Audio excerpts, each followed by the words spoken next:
Shields up, Ironbreakers. Burakan here coming at you with another video, and today we're going to be talking about the situation where we keep changing video games that are coming out of Japan to better suit a Western audience, because apparently Western audiences can't handle the artistic vision of Japanese game developers. We had a similar situation with Tokyo Mirage Sessions where they censored a lot of the stuff, and the censorship in that video game was just completely ridiculous, because essentially this is a video game that I really enjoy, Tokyo Mirage Sessions, and basically, people ended up not buying it as much because of the fact that it was heavily censored in the Western version, and the censorship didn't even make any sense. But let's try to focus on the subject at hand.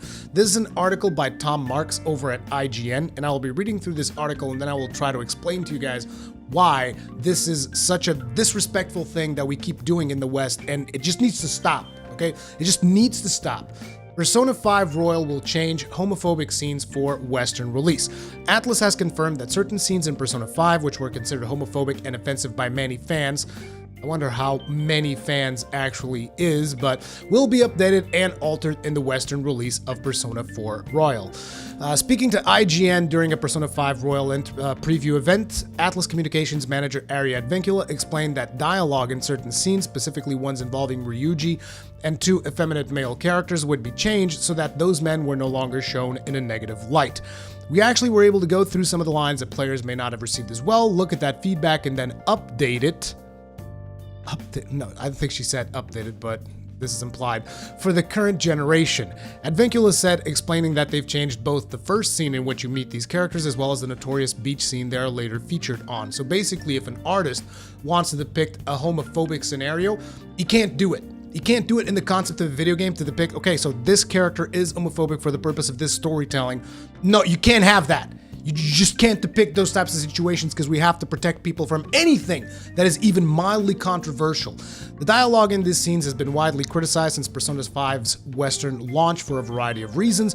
Many fans, again, you keep saying this number, I wonder exactly how many real Persona fans are that upset over this. Consider the depiction of these characters to be offensively stereotypical, presenting the most prominent homosexual characters in Persona 5 as extremely sexually aggressive towards a minor no less, and intentionally ridiculous with intent on making their weirdness the joke, made worse by the fact that your protagonist provides similarly insensitive responses to their actions.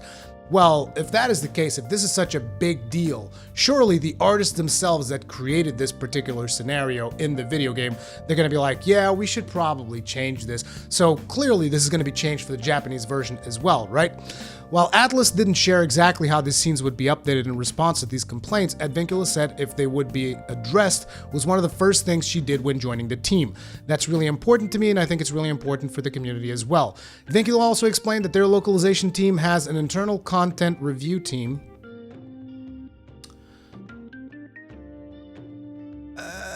Okay, I mean, localization teams are supposed to localize and try to make, like, you know, for instance, specific jokes that would only make sense in a Japanese context, try to adapt those. Like, that's the type of stuff that I would expect them to do.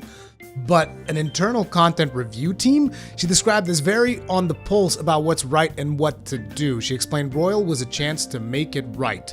That said, reports around Royal's Japanese release date last year seem to indicate these conversations were generally unaltered than Japanese. So if this is such a big deal, why wasn't it changed in the Japanese version of the game? I guess it must have not been that big of a deal at all. I even wonder if the people behind the design of these scenarios, these situations in the game, are aware of the fact that you are changing these things to better suit the Western audience, essentially changing the original vision of the artist, because I don't care how little you change it.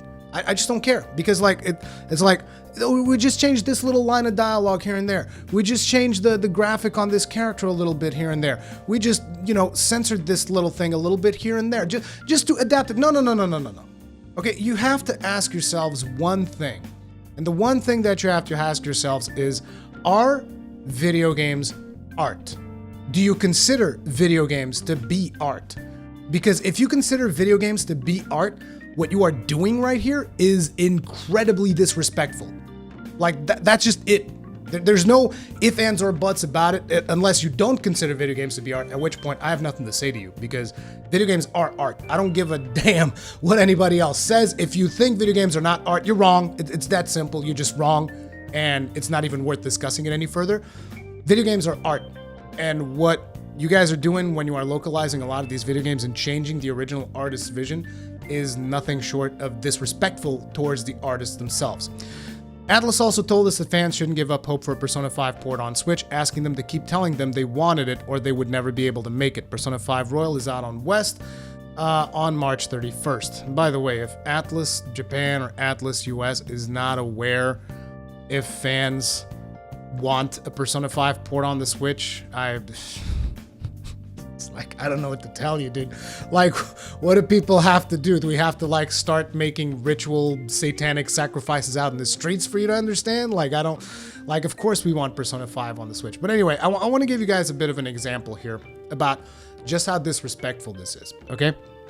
So let's take a look at a piece of Renaissance art. This right here is The Birth of Venus by Botticelli. And as you can see, we have a little bit of a couple of exposed breasts in this picture. Now, I don't know about you guys, this is art, so I wouldn't mess with it. Art is meant to be admired, experienced, not fucked around with, right?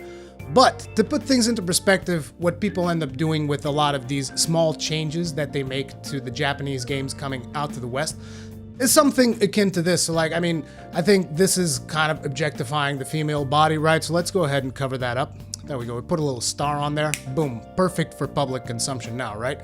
And then we go ahead and it's like, oh, but there's another exposed breast right here. Well, we can't have that. Boom. Right there. Huh? Doesn't that look better? I made sure to get, like, the type of coverings for their breasts that are kind of like, you know, the exotic dancer variety, because I think that's the most respectful way to really do it. And then, you know, what if somebody in a museum somewhere would be like, yeah, this is kind of disrespect. I'm just gonna glue these stars on top of this painting by Botticelli, a great early Renaissance painter. Let's just go ahead and butcher his work in order to not offend people.